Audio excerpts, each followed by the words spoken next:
Well, welcome again. Welcome to our Just Energy for All webinar. Our topic for this webinar is energy storage challenges, solutions, and accountability. As you all know, this is part of our Just Energy for All webinar series and campaign focused on climate justice and a truly just energy transition. So my name is Ilka Vega, and I'm the Executive for Economic and Environmental Justice with United Women in Faith and the Climate Justice Lead. And today I'm joining you from the indigenous Tiwa lands of El Paso, Texas. I would like to introduce our dear Judy Fasby, and who is a recently retired deaconess who served at Willorup UMC in Cambridge, Wisconsin, as a coordinator of caring ministries and activist, archivist, and historian. And she joined Willerup's United Women in Faith in 1972. And over time, she has served in many different levels of leadership, including conference president. And her interest in environmental justice issues started when she was a child with local paper mill uses. And she has also been an active role in helping us assess different energy technologies. So we're really thankful for Judy, and I will ask her now to open us in prayer today. I'm very grateful to have this opportunity to be with you today and to share devotions. I was thinking and led to Genesis 1 and quotations from the New King James Bible. In the beginning, God created the heavens and the earth. The earth was formless and void, and darkness was over the surface of the deep. And the Spirit of God was moving over the surface of the waters. Then God said, "Let there be light." And there was light. God saw that the light was good, and God separated the light from the darkness. God called light day and darkness night. There was evening and there was morning. That was one day. Then came the atmosphere, the expanse of air that separated the waters, keeping some below and some above, and created the heavens. And then came the land, which protruded up through the water and created paths for seas and rivers. And then the earth sprouted vegetation, both seed-bearing and fruit-bearing plants, from grasses to trees and all the in-betweens. And then, according to Genesis 1:14, God said, "Let there be lights in the expanse of the heavens to separate the day from the night, and let them be for signs and for seasons, and let them give light on earth." And so it goes on. God made two great lights, one to govern the day and the lesser to govern the night, along with the stars as well. Sun, moon, and stars, all moving in courses that were given. And God considered it all to be good. And then came the birds and fish and mammals, all being sustained by the earth, air, and water. And then, according to Genesis 1:26, God said, "Let us make man in our image, and then let them rule over the fish, the birds, the cattle, and every creeping thing in earth." So God created man in his own image, mankind, male and female, and he blessed them and said to them, "Be fruitful and multiply and fill the earth and subdue it." So I looked up subdue a little bit, and it doesn't mean something like manhandling into submission, some wayward condition on earth, but rather it speaks of a productive ordering of the earth and its inhabitants, as well as its resources, in order to yield the earth's riches and accomplish God's purposes, which is something we're trying to do here with a productive ordering of solar energy. A related scripture comes to mind as well. First, or Colossians chapter 1, verse 17, which explains to us who the us and our were in the creating mankind, and that would be God's beloved Son, Jesus. So the actual quote is, "He is the image of the invisible God, the firstborn of all creation. For by him all things were created, both in the heavens and on the earth, visible and invisible. All things have been created through him and for him. He is before all things, and in him all things hold together," which means Christ was there at the beginning, involved in creating the world, and he sustains the universe by maintaining the power and balance required to keep it going. So it would seem that people are to tend the earth, but they don't have the final say. We need to submit to Jesus, God's oversight and plan. And keeping these things in mind, then let us pray. Please join me in prayer. God of all creation, we come to you with praise for all you have made and the intricacies of how all creation interacts and is interdependent. We on this webinar care about creation. We care that it stays in balance. We care that humans may cause harm as much as use the resources that you have provided in a good way, the wood to burn for heat, the cooking and creating steam, gas, coal, and oil made from vegetation that has been aged and pressed into the earth, wind to push sails and turn blades on windmills and that create electricity, moving water to turn wheels that drive shafts to power turbines that do work for us, and the sun to produce electric power to heat our water and our homes and provide electricity for not just lights and cooking, but to operate our cars. We don't want to cause harm, yet we have learned that even with our best intentions, we have inadvertently caused air and water pollution and even explosions that have crippled and killed others. When it comes to solar power, we aren't totally sure of how to harness it safely, especially regarding large installations of panels that take up thousands of acres. We've heard that sheep can graze under the panels and butterflies will grace the air, but also that sheep have died from having copper in their bodies that slipped into the ground from the panels and got into the grass they ate, and that butterflies burn up instantly if they fly against a panel. We've heard that battery storage hubs have blown up in other parts of the world and released very toxic air to their immediate surroundings. We do not want negative things to happen to anyone, only good, balanced use of the power that you give us. So, dear Jesus, you who sustain creation, give us insights as to what we should do, what to advocate for, what to work against. If there is greed or deceit involved in the part of investors or CEOs, help us to detect it. Show us your will regarding solar power, particularly large acreages of it, and show us how to proceed in fulfilling your plan. We pray these things in Jesus' name. Amen. Amen. Thank you, Judy, for that powerful prayer.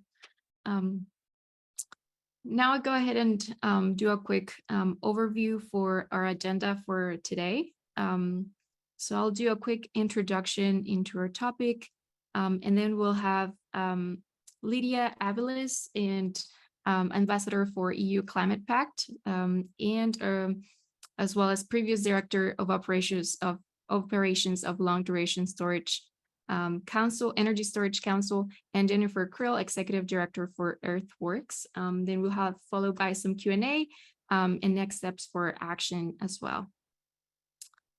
So just before we get started, I wanted to take a moment to grieve with our siblings in Maui who have lost their homes due to the severe fires exacerbated by long droughts caused by the changing climate, among other things. We grieve with them, and we also take a moment to acknowledge our complicity with the legacy of colonization, our complicity with the climate crisis, one that is not equally shared, but certainly calls us all into action. To move away from a fossil fuel economy and demand systemic change, demand a truly just transition. For we know fossil fuels are fueling this crisis, but the solutions we work for, as Judy said, must serve impacted communities first, not perpetuate systems of injustice, but bring justice that has long been withheld. So this is a big reason why we're having this important conversation today with our guests, to learn about issues and opportunities for advocacy in the area of energy storage. Since the Industrial Revolution, but very much so increasingly in the last decades. Our world is undergoing an electrification process. And certainly, as we move away from fossil fuels and we need to diversify our forms of energy and find more forms of just energy, production and storage, this is a process that continues to increase. And we know this new and not so new renewable energy technologies have an overall more positive impact on addressing the climate crisis and human health, especially we think holistically. But it's still important to read the fine prints and be informed not only about their positive effects, but also their negative effects and things we can do to improve them. We cannot afford to omit damages in the same way we have done in the fossil fuel economy. And we cannot transition at the expense of underserved communities. So energy storage is a very important conversation because for a just transition, we need not only to know how we're producing energy, but also how we're being able to access it when we actually need it. And that's why we need batteries, of course, but this also need to be just and be justly made. And these batteries, as well as products, you all know, have a cycle from the extraction of critical minerals they use to the resources that go into their production, their safety and accessibility in different communities, how prevalent they are, how they're used, and who gets to use them. And finally, how they're being disposed of or repurposed. And in all of these areas, we have to consider if these processes, if these materials are being just and equitable to people and the planet. And so we have the United Methodist Book of Resolutions, where we find the energy policy statement talking about energy equity between countries and between communities. And one of the paragraphs, the second paragraph there that you see reads, we must creatively explore all sustainable energy options available to us. There are environmental and social problems connected to certain energy options, if not all energy options in some way or another. But we believe that the economic, environmental, and social implications of each energy source should be fully assessed. So this is an invitation to maintain our critical eyes even as we transition into more just options and continue to raise the bar as to what we want in terms of accountability. And we know in this topic, a big area of concern has been the mining of some of these minerals needed for batteries, particularly lithium, but others as well, and the impact to the land, the mining communities, and other issues of equity and justice. And this is an issue that affects many of our indigenous communities here in the United States, but also very much communities around the world, through international supply chain. And we cannot speak for our native siblings or these communities, but I will invite you to watch some of the previous webinars that we have done in the past. And I'll go ahead and share those with you. If you can help me, Keisha, getting this slide down for a second. Thank you for putting those in the chat. And we'll invite you to watch those previous webinars where we had invited speakers from the Menominee tribe, as well as the people of Red Mountain, where they shared about some extraction projects in their sacred lands that they were working to oppose. And the key issue mentioned over and over again is demanding the right to free, prior, and informed consent, as well as the right to say no.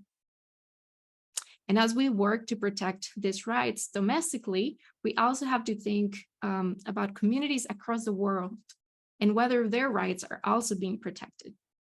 Because if we say no here, are they just going to go somewhere else and perpetuate some of the same issues? So we have to keep those considerations in mind as well. But if we do need these technologies and materials to address the climate crisis, to protect the health of communities, to get electric vehicle school buses to protect children from neurotoxins, then how can we meaningfully not only consult, but also partner with communities and improve processes and technologies to reduce negative impacts and bring positive outcomes? So to give us an overview of some of these challenges, and I see some hands being raised, I'll invite you that we keep some of our questions to the end to allow for the program. But if you want to write them on the chat, we will be collecting those at the end. You're welcome to write questions all throughout the session. And now I want to move into our first speaker to give us a quick overview of some of these challenges, as well as environmentally and socially responsible solutions that we all want to know and learn. And I'll invite Lydia to tell us about what the international community advocates are demanding, what companies are doing, and hopefully some projects that we have in hand to make things right, or some gaps that we have to identify in areas where more pressure is needed. And Lydia Aviles, I'll introduce her briefly. She's the ambassador for the EU Climate Pact and top global advisor this year, 2023, of the International Association of Top Professionals. She's also the founder of AEL Stone, focused on the SDG 17, which is for the partnership of the goals. And she's also an expert of the European Innovation Council Fund and global advisor at GuidePoint and sustainability advisor as well.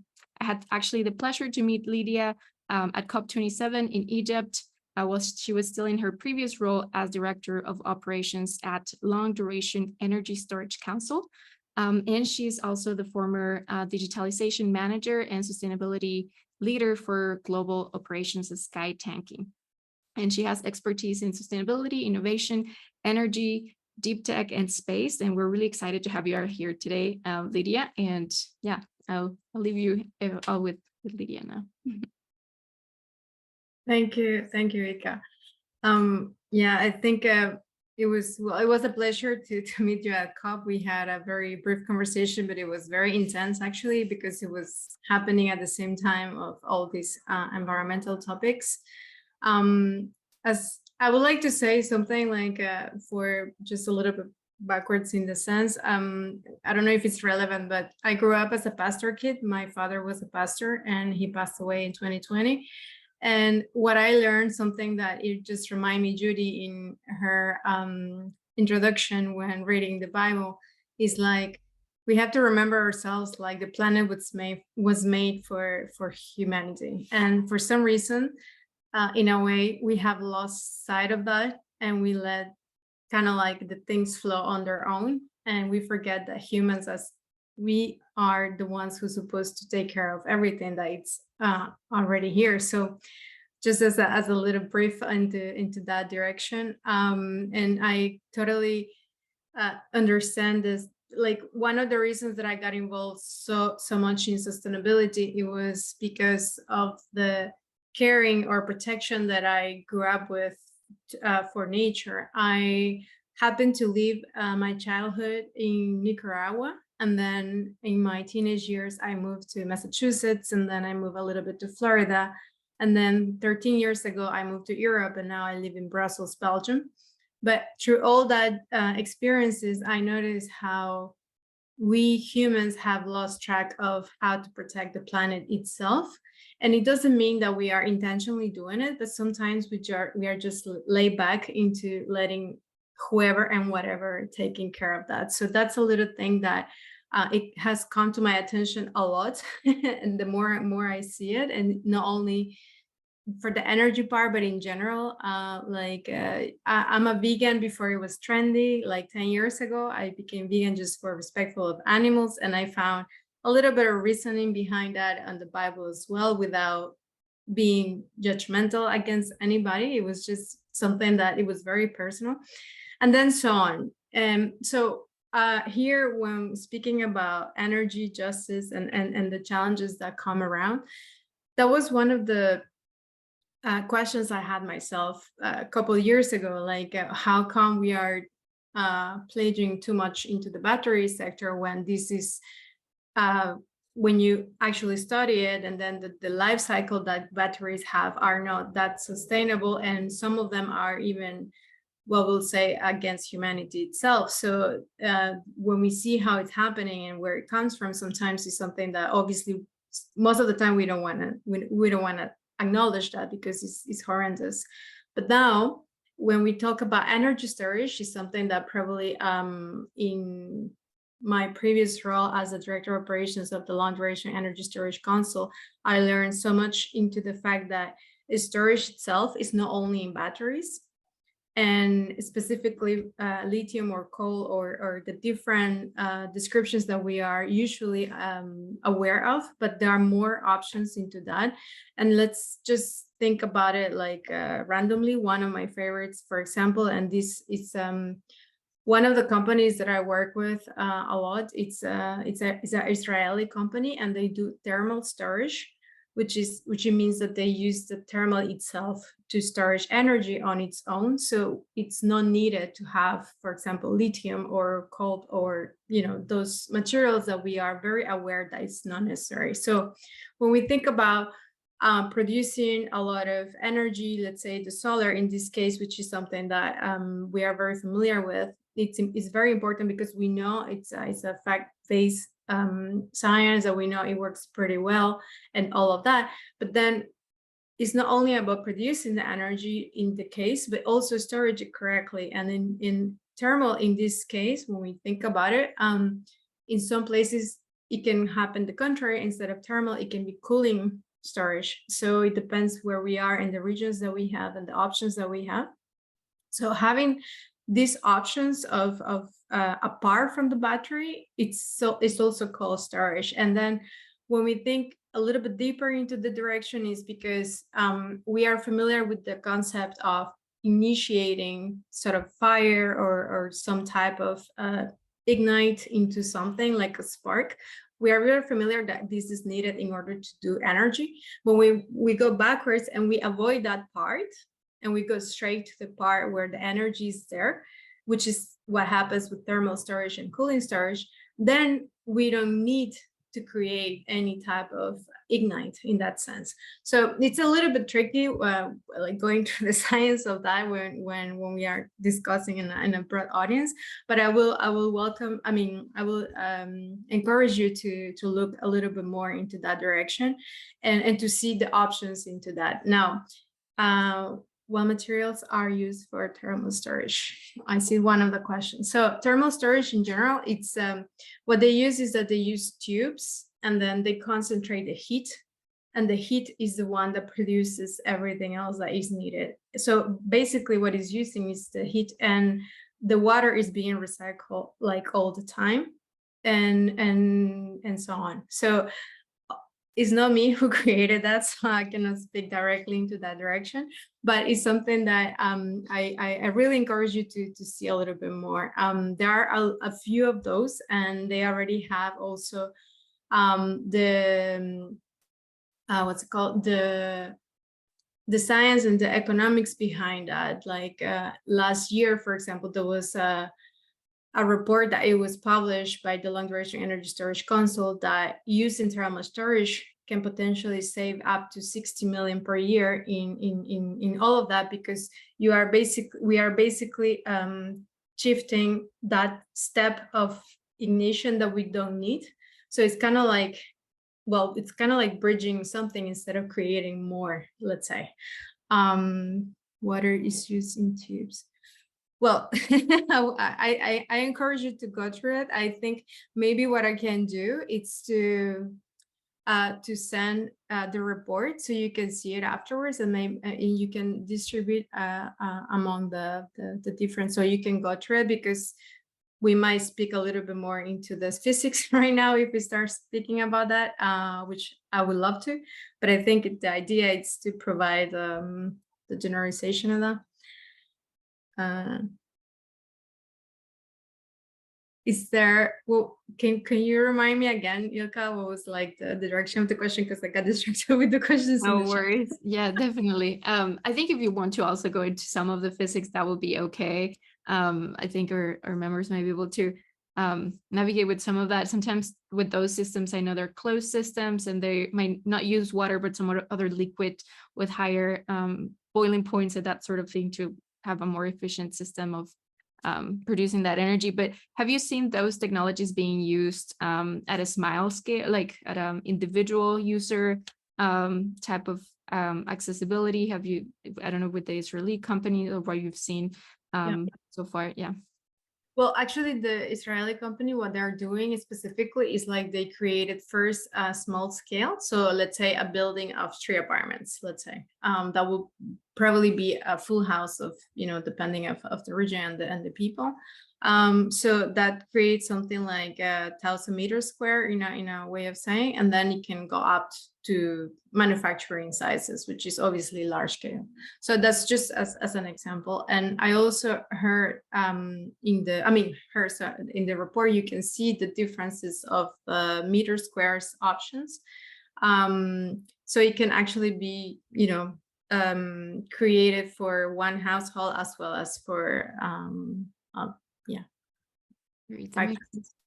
And for your work at the European, I'm sorry, at the Long Duration Energy Storage Council, did they overview some sort of agreements and best practices, as we have been discussing, of free, prior, and informed consent? Kind of what are some of the guidelines that the industry was supporting? What were some of the challenges that we're observing? Were they actually being held accountable when violations did occur?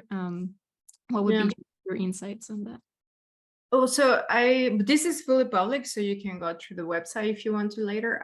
So the council has as a criteria to have only sustainable resources. So in this case, the members, they need to provide, like a path into that direction.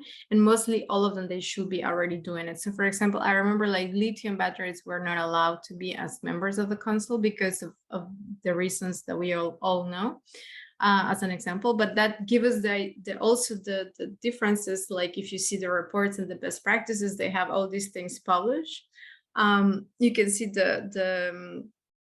the encouragement of cases that are already happening. So they are not only in theory, like most of the people think, but there are like specifically sustainable sources in different things. One of I think the most common, and I think we heard that together in COP27 when they were talking about geothermal, for example, and that so some of that in some countries, depending of the region, it's economically viable and it's also safe, but it's not for all the regions as well. And then it could create problems if the region doesn't have that naturally, as an example, right? So that's a different story. But you can have the broad idea. They call it agnostic into the different options of energy that they are doing. But in my opinion, like for what I saw a little bit here and there, I think geothermal into what it was, if it's region based, I think it's good. Or in my opinion, obviously, like I'm not a full expert into these things, and obviously it's not me creating the technology, but what I understand from the nature itself is like if this is already in that country or in that region, it makes sense that it's viable for them. Similar to countries that they have a lot of sun, or the regions like, for example, Texas has like tremendous sun. In Belgium, we don't have sun, so it would be crazy to depend on that, for example. So just as a thing, nuclear energy sustainable.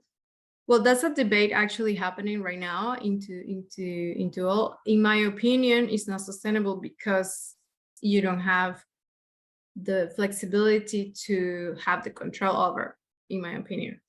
But then they think that they can compress it all. And they have been doing that for so many years when we're talking about nuclear energy, that it might look that way, but I can also feel that it can one day just simply blow off. So it's a very personal opinion, and I think it requires more digging into that direction. Now, another thing that sometimes to remember is that energy and electricity are not the same thing. So that's something to remember. For example, cooling storage, it's to actually storage the cool, and then you can do something, for example, database for computers.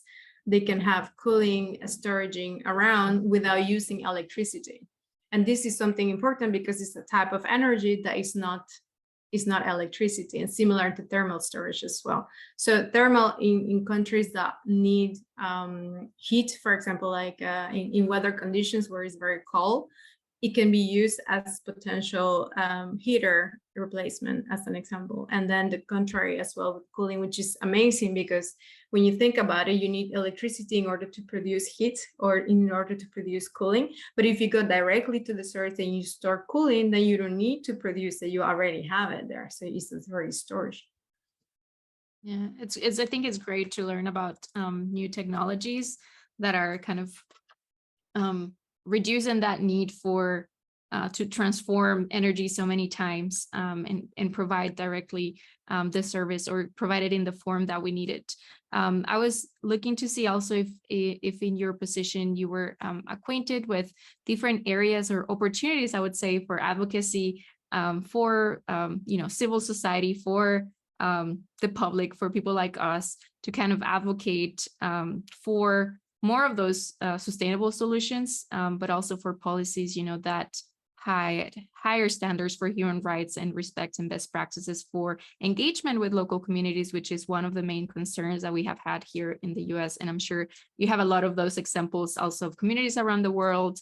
And if you can talk a little bit about the best practices of the council in terms of accountability with communities, that will be very important. But then also, how can communities and us as allies advocate? Who should we be advocating to? Like, is it the governments? Do you see opportunities in the private sector? Do you see opportunities with the council itself?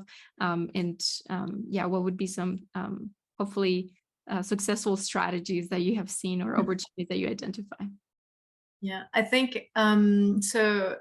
these are the different experiences, and not only from the council, but I think sometimes the advocacy comes into a price of ignorance, let's call it like that, because it's very simple sometimes, not every time, but sometimes it's like that.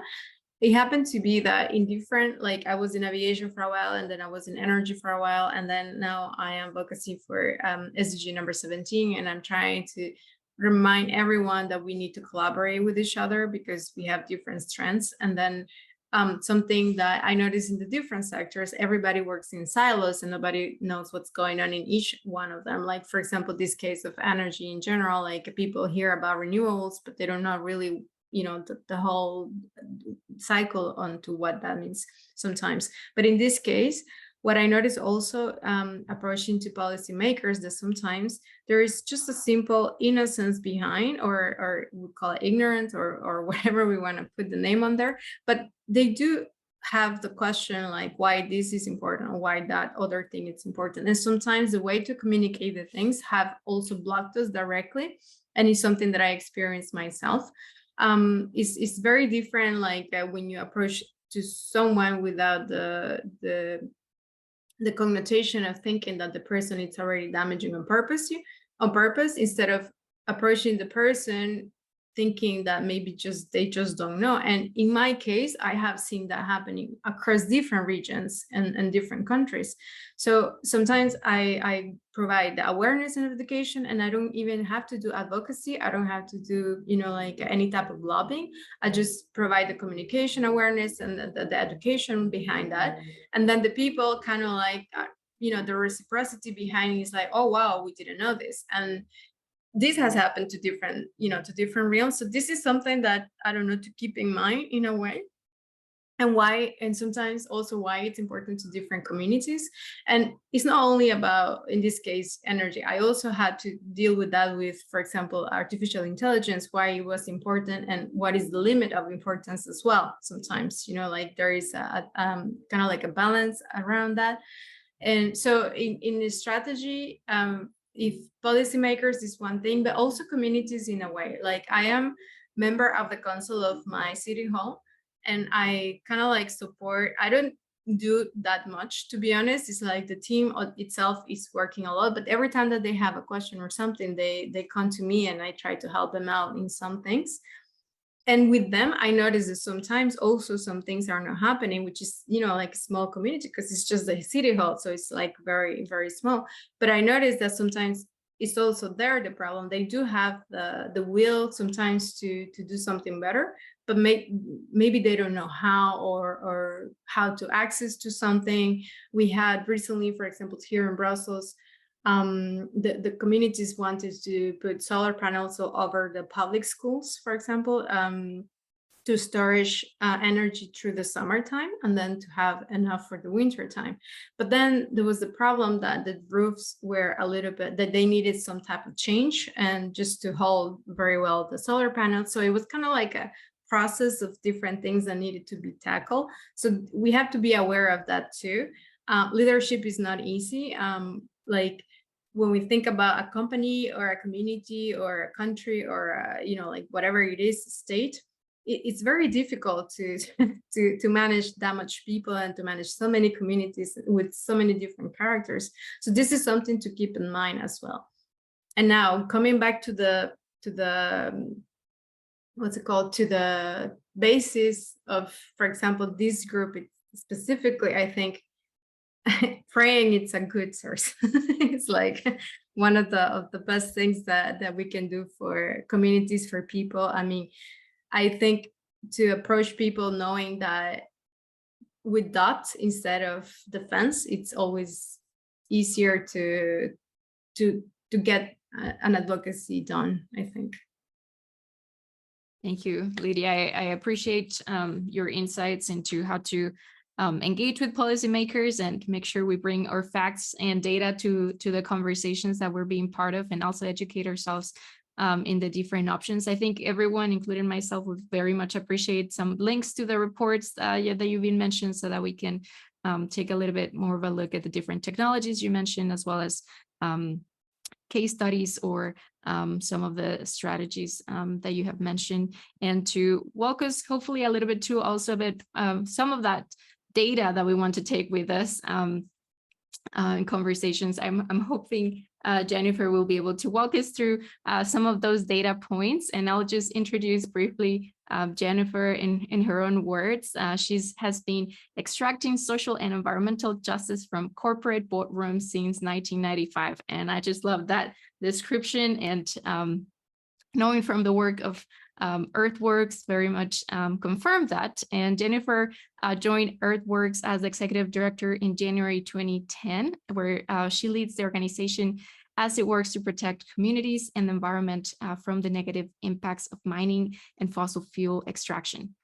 Jennifer's personal mission is to end our dependence on extractive industries by building a cleaner future based on sustainable and renewable alternatives. She co-founded or serves on the board of directors of Plug In America, which advocates for petroleum-free, pollution-free, responsibly sourced electric vehicles. She also serves on the board of Labor Network for Sustainability and the Oil and Gas Action Network and Oil Change USA. Jennifer holds a BA and a BLA from Ball State University, and in 2014 she was introduced into the Women's Hall of Fame of Alameda County in California for her work on behalf of the environment. So we're really happy to have you, Jennifer, and please tell us more about your work and ways that we can take action. Wonderful, thank you. Let me just work on sharing my screen here. I did practice this, so I think I should be able to do this, but pardon me for any technical foibles. Okay, let's see. Are you all able to see my presentation now? Yes. If you want to click on the double to see everything again with the next slide. Very good. Right, that's what we need to do. Perfect. Okay. That's the screen we need. Very good. Thank you. All right. All right. Well, thank you so much, Ilka, and thanks to you all for having me. I am very pleased to be back. I was speaking to this group when it was called United Methodist Women in 2021. And I apologize to any of you who were there and remember what I said, because there is a little bit of repeat here, but I'm going to be talking a little bit about our progress in the last couple of years, as well as the state of play with resource extraction. So first, to introduce my organization a little bit further, since Ilka did such a great job introducing me. Earthworks was founded by a group of volunteers in 1988, including the former Secretary of the Interior, Stuart Udall. And our mission at the time was to focus on fighting the impacts of mining and changing policy in the United States that governs mining. We also have a 20-year history fighting fossil fuels, including some of my experiences outside of Earthworks at Plug in America, where we've been fighting for the electrification of vehicles, for 100% fossil-free future. And it came to us that at some point we needed to address these impacts of mining for our dream of a fossil-free future. So here's our core perspective. We need to transition to a 100% renewable energy economy. And this moment of renewable energy transition is also an important and historic opportunity. The impacts of mining go back centuries. We haven't often had an opportunity standing on the precipice of a new demand, working hand in hand with people who are all fighting the impacts of irresponsible extraction and irresponsible use of materials, and to be able, such as fossil fuels, and to be able to say, maybe we could do it differently this time. That's the opportunity moment that we're really excited to seize and have been working towards, and a big part of the reason why we're here today. So we asked ourselves in 2017, if we were 100% fossil fuel free, how much new mining are we going to need? What exactly is this going to look like? And I want to take a minute to note that at Earthworks, we don't prefer the term fossil critical minerals, because in policy that assumes new mining, in particular policy in the federal government in the US, but increasingly becoming entrenched globally in the EU, in states in the US. We prefer the term responsibly sourced materials. And if I leave you with one thing today, I hope that is something you'll take away with you, because we'd like to describe this group of materials as being potentially recycled, not just mined, and being responsibly sourced, not just business as usual sourced. So the question to us, and this is something that I think I probably had to share with you in a couple that 2021 presentation. The question to us is, if we need to achieve a 100% fossil-free economy, what new minerals are we going to need and where are they going to come from? So we commissioned the University of Technology, Sydney, to provide some scenarios for this fossil-free future. And the vision that they were operating under was using technologies that were most likely to be advanced in the 2050 timeframe. From the climate framework, we know that 2050 is the key year. So there were certain assumptions, such as more likely to be using lithium-ion batteries than other battery technologies, because other battery technologies may not be yet ready for scale in that time frame. Hydrogen fuel cells as an alternative to electric vehicle battery operated transportation. They didn't think that hydrogen fuel cell vehicles would be at scale. And those assumptions could change, because we all know that technology can change. But that's just so you know that there were some assumptions made based on what technologies are currently available to us. We also said we wanted no nuclear. We work on mining, so we're very aware of the impacts of uranium mining. We celebrate the Biden administration's recent National Monument Declaration of 1 million acres around the Grand Canyon, which were at threat from uranium mining, and we want to see impacts from uranium mining addressed in the US and beyond. This research identified the demand for particular minerals for battery demand would be the most crucial. We looked at solar, we looked at wind, we looked at all of the technology mineral demand for 100% fossil free. And what the research found us was that the minerals that would be needed for batteries were going to be the minerals that were most critical. Those would be batteries for either stationary sources or transportation. And the particular minerals of concern in the area on the right there, cobalt, rare earth metals, and lithium were of greatest concern. And the reason why is that we've never demanded these minerals at the scale we are poised to demand them in order to have no oil being used for transportation and all of these electric vehicles, in order to have no coal and gas being used for energy generation and all of this battery storage. So to take just a minute and talk about mining impacts. Mining is incredibly threatening to communities, the global climate, and biodiversity.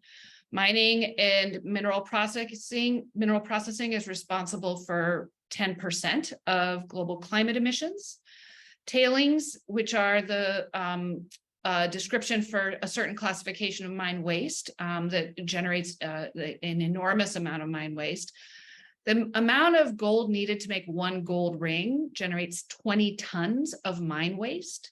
And that mine waste, AKA tailings, is generally stored in dam structures that are, there are more of the tailings dams for mining than there are hydroelectric dams globally. So they're incredibly prolific globally, and they tend to be less regulated. The photo here is an example of a tailings dam that collapsed, destroying downstream communities in Brumadinho, Brazil, just a few years ago. We're incredibly worried and are working in the UN with the Environment Program and with the mining industry on ways to minimize the risk from tailings dam collapses. Mining generates water treatment in perpetuity. When you think about the fact that we're stirring up materials that haven't seen the light of day since geologic time, exposed for the first time to air and water in millennia, one of the things that can occur is acid mine drainage, where the materials start to create sulfuric acid, H2S, and generate water treatment that goes on forever because of the amount of material that we stirred up. There are over 500,000 abandoned mines across the United States. Over 40% of Western watersheds are polluted from mine waste. Mining generates enormous cost to clean all of this up, and in the US and in most jurisdictions pays no royalty. And tops the toxic release inventory in the United States. So it is the most toxic industry that we have in the US, and that is the same in other countries as well. Additionally, mining causes disproportionate harm to Indigenous peoples. I'm speaking to you today from the lands of the Ohlone people and what we also call today Berkeley, California. Mining in the United States is governed under a law that was passed in 1872. It was a part of the package of laws that pushed Indigenous peoples into a reservation system and stole their land, and continues to be a problem to this day. I pay reparations to the people, the Ohlone people, through the Shumi tax. And I wanted to talk to you also about what this new generation of mining is proposed to do to Indigenous peoples. I know you've had the people of the Red Mountains speak about lithium mining, and the Menominee people speaking. I would imagine about the proposed nickel mine in Menominee lands in the Midwest. It is actually a much bigger problem than you might realize. In the United States, all transition metal reserves, lithium, copper, cobalt, and nickel, are within 35. Most of the reserves are within 35 miles of Native American reservations, about 75%, very slightly depending on the mineral that we're talking about. And globally, this is the same problem. So often we hear from people who don't want to know that there are problems with mining, that the people who are opposing mining are just NIMBYs. And I would posit that what we're actually talking about here is a risk of perpetuating an injustice that has already gone on for too long, and something that we need to address. The people of the Red Mountain, I hope you can see my cursor here. This little cluster of mines in northern Nevada is where the Thacker Pass lithium mine, which is where people of the Red Mountain are fighting for their rights and justice. They're also fighting a cluster of additional proposed mines. And in fact, this map shows how widespread the mining for transition minerals are across the United States, or across the Western United States. And again, those same problems exist globally. This photo is a protest of vicuñas in fighting the Atacama lithium extractions. So we thought, okay, let's say that we can recycle some of these materials. What would we want? What would recycling look like if we maximize recycling? So we went back to our friends at the University of Technology, Sydney, and asked them to run some scenarios for maximizing recycling.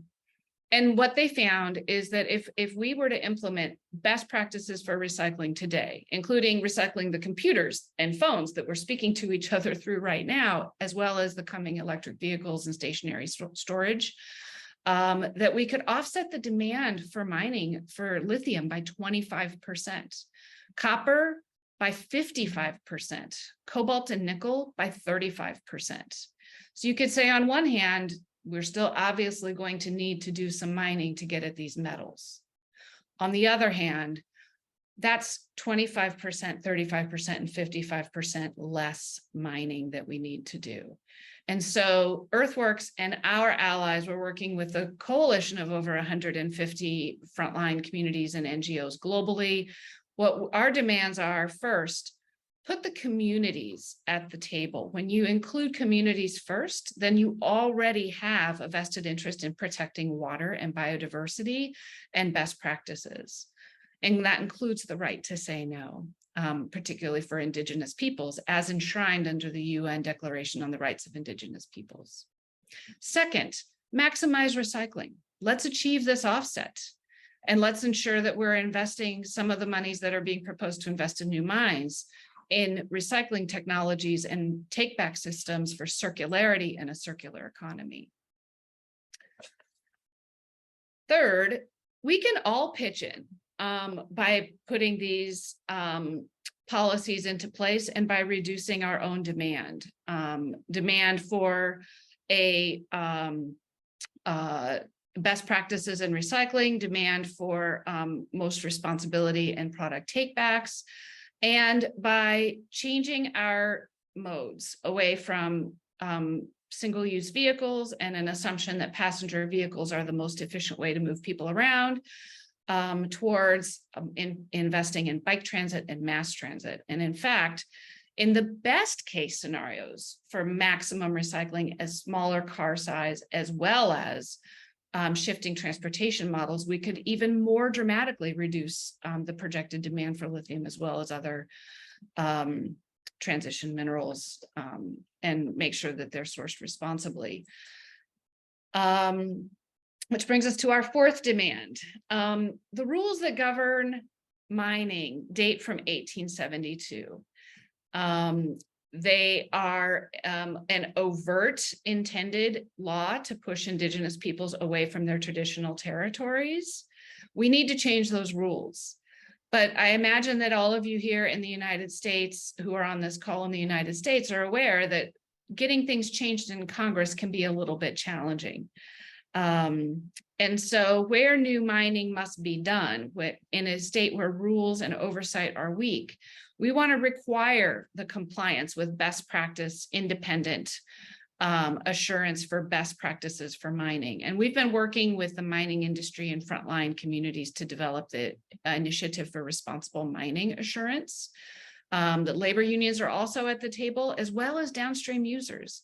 And in fact, just in the last 2 years, 5 major automakers, Tesla, General Motors, Ford, Mercedes and BMW have joined IRMA, or the Initiative for Responsible Mining Assurance, as members.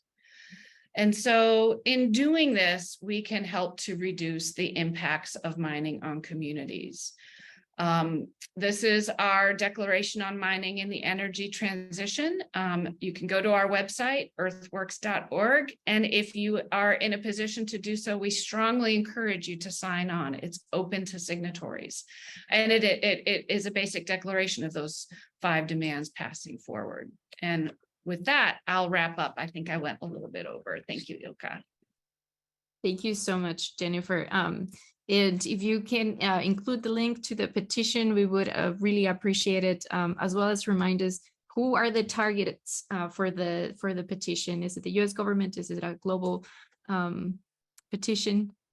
It's was launched at the Climate COP in Glasgow 2 years ago, and we converted it into an open letter. So it's targeting governments, downstream users, UN, financiers. You know, the World Bank was another early target, and we presented it to the World Bank before we even presented it to the UN, because the World Bank is in a position to advise on finance, and its partner, the International Finance Corporation, is in a position to provide capital to mining projects. So we wanted them to provide capital to mass transit projects instead, and know that that was where civil society stood. Thank you, Jennifer. Very important to engage with different sectors and make sure we're bringing accountability from different angles. As Lydia was saying, working with the different partners is very much needed, and working throughout disciplines and different sectors and industries. Something that was really interesting to me is you mentioned 500,000 mines in the US that have been closed. That's just an incredible number. And knowing the few regulations that we have after they close to really keep track of those emissions is just something very concerning. And hopefully, you know, through our engagement with the EPA and some other agencies, we continue to monitor those. And also some of well, we move our language and we learn new language. Instead of using critical minerals, we'll be using responsibly sourced materials. So taking notes for all of us here to update. And yeah, just another insight that was also really caught my eye was the 25 to 55% reduction that we could accomplish if we really reused and repurposed a lot of the materials that already are out there, and we recycle them. And so very important insights. And with that said, I think I'll open it up for questions that our members might have, and not just my questions, but we want to hear from all of you too. And Keisha, if you can help me going through perhaps some of them, not sure if some of the ones earlier on have already been answered, or we can still touch base. Let's see. I think some of the information on the different thermal and cooling storage, hopefully we can find more information on that through the report. I also shared a quick insight from the Book of Discipline from the United Methodist Church, where it opposes the use of nuclear power. And I quote, "The use of nuclear power is no solution for avoiding CO2 emissions. Nuclear power plants are vulnerable, unsafe, and potential health risks, and safe permanent storage of nuclear waste cannot be guaranteed, and therefore not responsible for future generations to operate them." So similarly to what Lydia was saying, it is not something that we encourage because of the results of post-life, especially of nuclear waste. And some helpful information has also been added to the chat. One question. Yes. And more are rolling in the chat. Thank you all for providing them. One question: can you provide information on energy needed for recycling these minerals?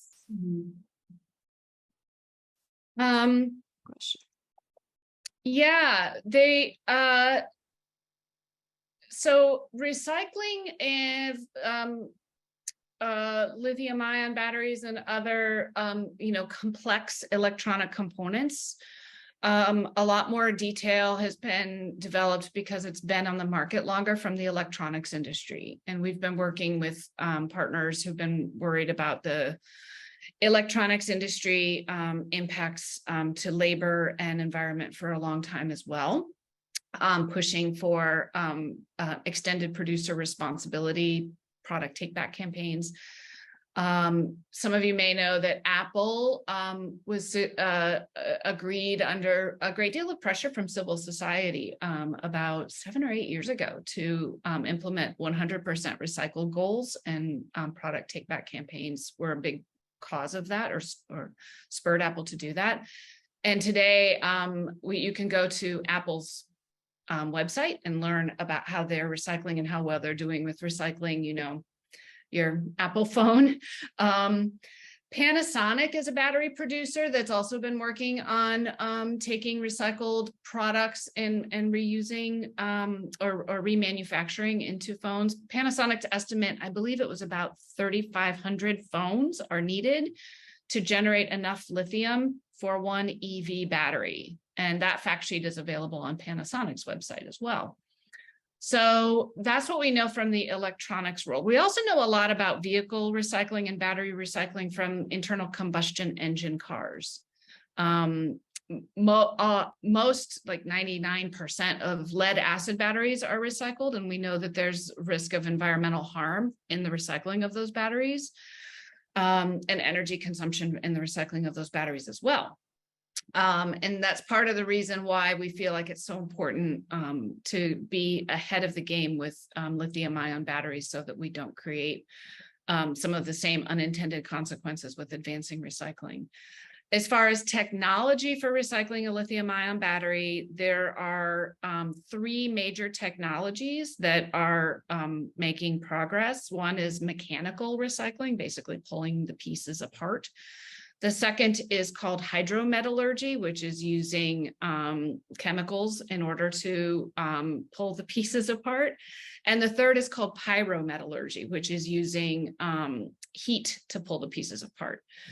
From an environmental and social justice perspective, we're far more concerned about pyrometallurgy because when you look at the inputs and the outputs from those facilities, it looks a lot like incineration. And lithium is a low enough value metal that it looks like the lithium is one of the materials that's actually being incinerated. And in incineration, the air pollution can be quite extreme, and we don't want to see a recycling technology lead us down a path of extreme air pollution. With vehicle batteries, of course, things are a little bit more complicated because the way that the energy is drawn down with the vehicle batteries sometimes allows for a very long second life for those batteries as stationary storage devices. And we're hoping that policy and consumer demand will encourage that we really maximize the use of those batteries, which is far more efficient than any remanufacturing or recycling technology would be anyway.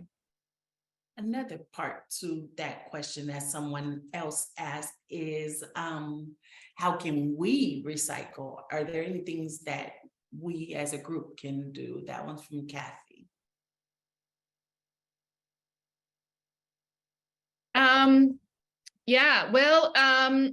Purchase your materials from manufacturers that have extended producer responsibility. It is one reason to go with an Apple phone, to tell you the truth, compared to Samsung or some of the other alternatives. If you don't have electronics recycling in your jurisdiction, then these aren't very large. Electronics are not very large, so hold on to them until you're in a place where you can make sure that they're going to an appropriate electronics recycling facility.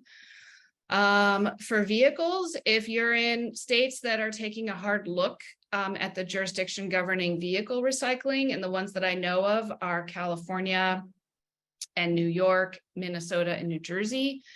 And in the federal government, we're encouraging IRA funds get directed towards recycling facilities and construction of recycling facilities.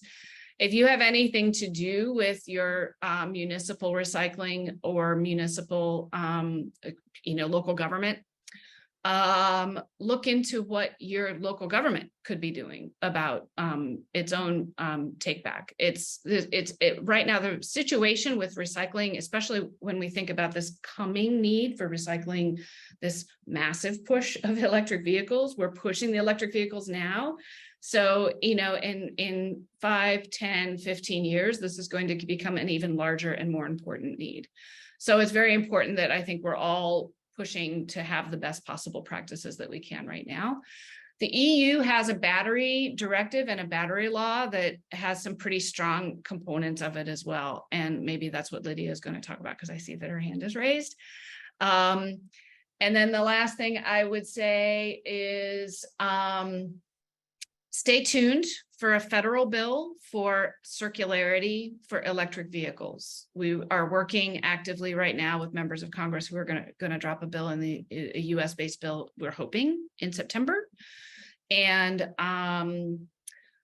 if you are in touch at all with state legislators, stay tuned for what your states might be doing.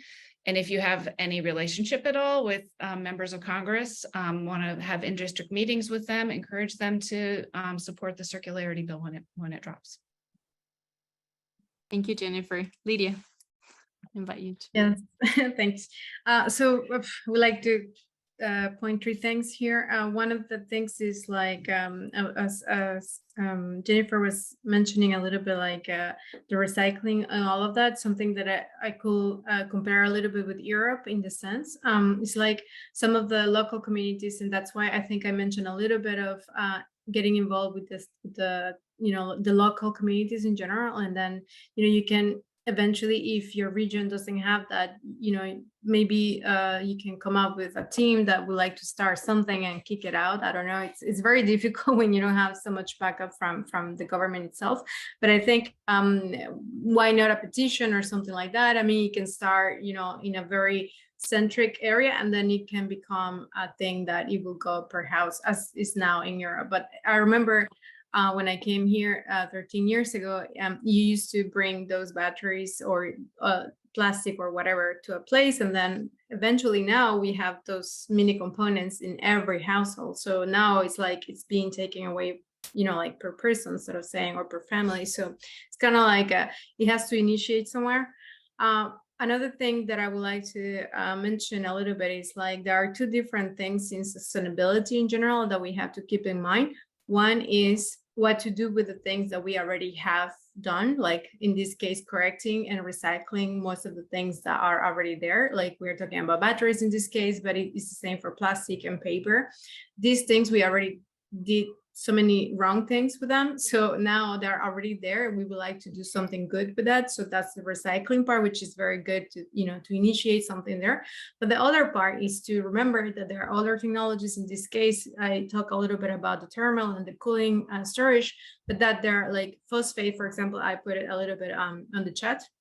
If you try to dig more into phosphate batteries, the technology that is being developed, and it's 80% of the development is already working, but it's still developing the other 20 that it's in trials right now. It's a UK-based technology. What they're doing is that creating a battery that doesn't need recycling. It's just going to stay forever. You just charge it and then it comes back again, like nothing happened. So the idea behind that is that we have the 2 options. One is to move away from lithium, obviously, like we call it lithium, but in fact, it's another type of lithium. So like this, it's something that we recycle the things that we already have, obviously, because they are very bad for the environment. So we can do something with that. But the other part is that whatever we do new and next, it should not need recycling anymore. It just stay there. And like this, we don't have this contradiction of like opening and closing mines, which we want to run away from that as well. Like we don't want mining at all, obviously. So that's just the factor there. So those are 2 different things. And then the third thing, it seems that EU, I see a question the EU is so much ahead than the US in the areas of climate change awareness. I think I know the straight answer to this, and that was an economic incentive behind that. Now that was not, I think, the best thing that we would like to hear, but that was the real reason behind. And in comparison, it created a good wave of different things. And I've seen, to be honest, I've seen the comparison into awareness of the water. Like, we take care of a lot of the water here. We don't, like, my family, when I got to the US, they laughed at me because it's like I wash the dishes with the tap closed. I don't just let it run. It's just a little example of how crazy we actually do these things in Europe. Like, we take a shower, a quick shower, as long as we need it, but we don't go over that. I mean, we take care of the water, we take care of the resources, because in Europe we don't have those anymore. And then in the US, you still have the privilege to have so many things that it feels like it's gonna run forever, but it might not be the case. So maybe that's the reason. Like, in some countries we feel very privileged. In America in general, not only in the US, we feel privileged to have so much nature, and everything feels like, we're going to have all the time these green trees and forests and water running and all of that. But we start seeing that it's not the case, and it's not going to happen in the future like that. So this privilege that we still have in the US, that you guys still have over there, maybe something that you would like to keep forever instead of just wasting them. And then in this case, in Europe, we don't really have the choice anymore. So we have to be careful with the things that we consume. Otherwise, we're going to be running out of water every year. So that's another thing to, maybe that's why they are ahead, because the need and because the economic behind that, like, if we need it and the people need it, everybody's going to agree very easily.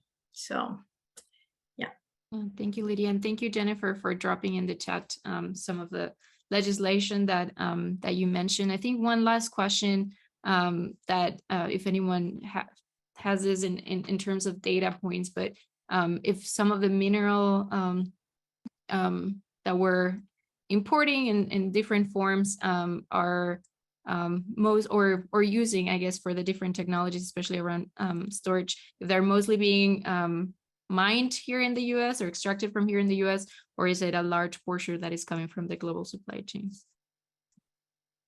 The answer to that really varies because nobody has a lot of control over which country or which jurisdiction has the resources. So lithium is a mineral that's actually fairly widespread. And the question is it available at a deposit that's is there a deposit with enough lithium in it to be economic to mine? But there are a lot of places where you can get lithium. We're seeing lithium mines proposals pop up in places like North Carolina, Maine, Virginia, Texas, a lot in Nevada, Oregon, California. Nickel is interestingly highly concentrated in the South Pacific, and there are more nickel mines operating in another place that's seen a lot of nickel mining over the years. In fact, the largest nickel mine in the world is in Russia, which is also often considered one of the most toxic sites in the world, the Nornickel mine in Siberia. Cobalt is quite concentrated in Democratic Republic of Congo. Interestingly, there is a cobalt mine in the United States in Montana, and but it isn't very highly concentrated, and so the place where you have the concentration that makes it economically valuable to mine tends to be in the Democratic Republic of Congo. So it really varies where these minerals are coming from.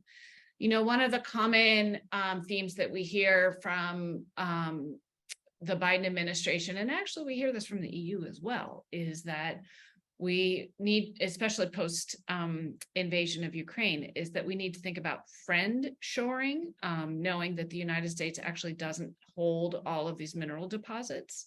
So how can we continue strengthen our relationships with countries that we have free trade agreements with, like Chile or Australia? And the concern that we have with that is that it presumes that the governance surrounding mining is going to protect environmental and social values in those countries.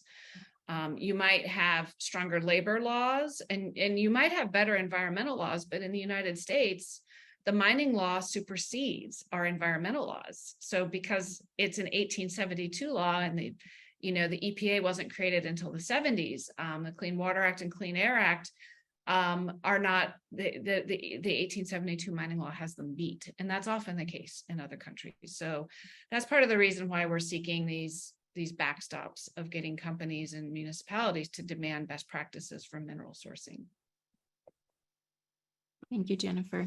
I appreciate that. And we'll go into our next steps now, but I want to thank both of our guests today for all their insights and great amounts of information. And please continue. We can continue, hopefully, the conversation with them at some later point and continue to engage with the resources that they have shared with us. And we will also share those in a following email.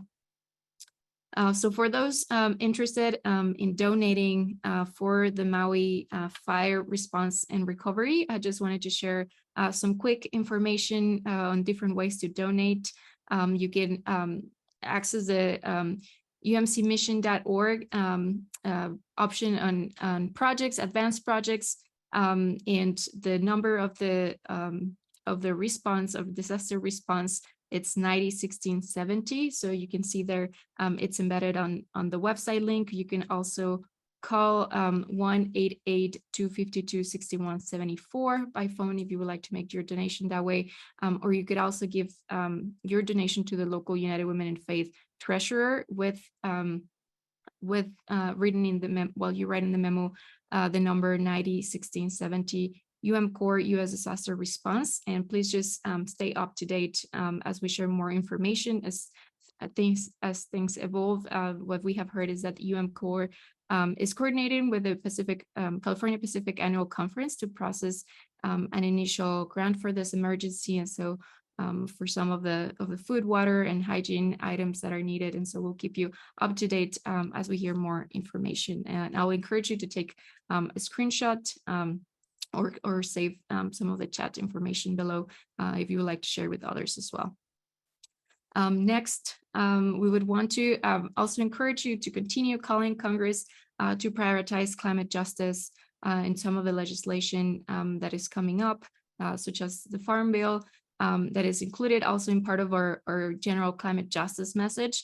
I think we should take this as our monthly reminder to contact our Congress person and remind them of climate justice. Is this something that we would want to develop as a practice, and every month try to send some of our action alerts? This will be one. I want to encourage you to use your phone and open your camera to read the QR code or click on the link that Keisha will be sharing on the chat.